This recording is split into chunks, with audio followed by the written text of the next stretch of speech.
one of the things psychologists have done for the last 20 years, especially the social psychologists, is push this idea of self-esteem. You should feel good about yourself. And I think, why would you tell someone 20 that? It's like, you should feel good about who you are. It's like, no, you shouldn't. Why should you feel good about who you are? It's like, you should feel good about who you could be. Yes, and I'm not saying that people shouldn't have confidence, but like often you take young people, say they're 16 to 22, and they're not really feeling that good about who they are. Right. Because their life is chaotic and in disorder, and they don't know where they're going, and they don't know which way is up. You should treat yourself as if you're valuable, especially in potential. But you should concentrate on who you should become, especially if you're young.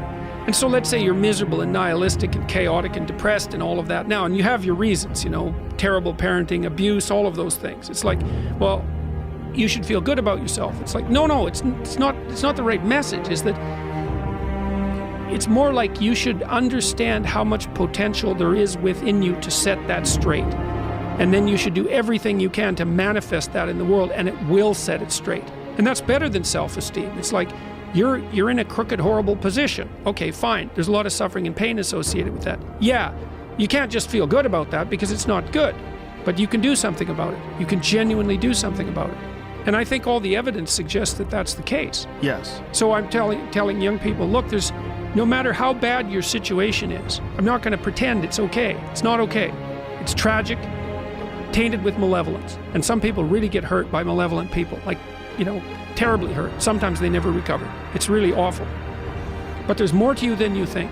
And if you stand up and face it with a positive, with a noble vision, with discipline and intent, you can go far farther to overcoming it than you can imagine.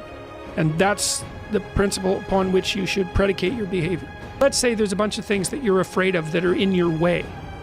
So you have some vision about who you want to be. Maybe you have to, you know, you want to be successful in your career, so you have to learn to talk in front of a group. It's like, okay, well, you're afraid of that. So no wonder you don't want to be humiliated. So, okay, so what do we do about that? Well, maybe we first get you to speak in front of one person and then 3 people, you know, for 5 minutes and then for 10 minutes. Like graduated exposure to what you're afraid of. Voluntary graduated exposure to what you're afraid of is curative. And that's true. It works. The documentation is in. It's how people learn. So to tell people that if you confront the world forthrightly, if you speak the truth, and you expose yourself courageously to those things that you're afraid of, that your life will improve, and so will the life of people around you. Like, as far as I'm concerned, that's as close to undeniable fact as we've got. And it also dovetails nicely with the underlying archetypal stories, the heroic stories. It's like, go out there, find the dragon, confront it. It's a dragon, it might eat you, it's dangerous. But it's worse to cower at home and wait for it to come and devour you. Go out there, confront it. What you most want to be found will be found where you least want to look, essentially. And it's so interesting because it means that if you're willing to turn around and to stand up, say, and stand up straight and face the darkness, like fully, what you discover at the darkest part is the brightest light.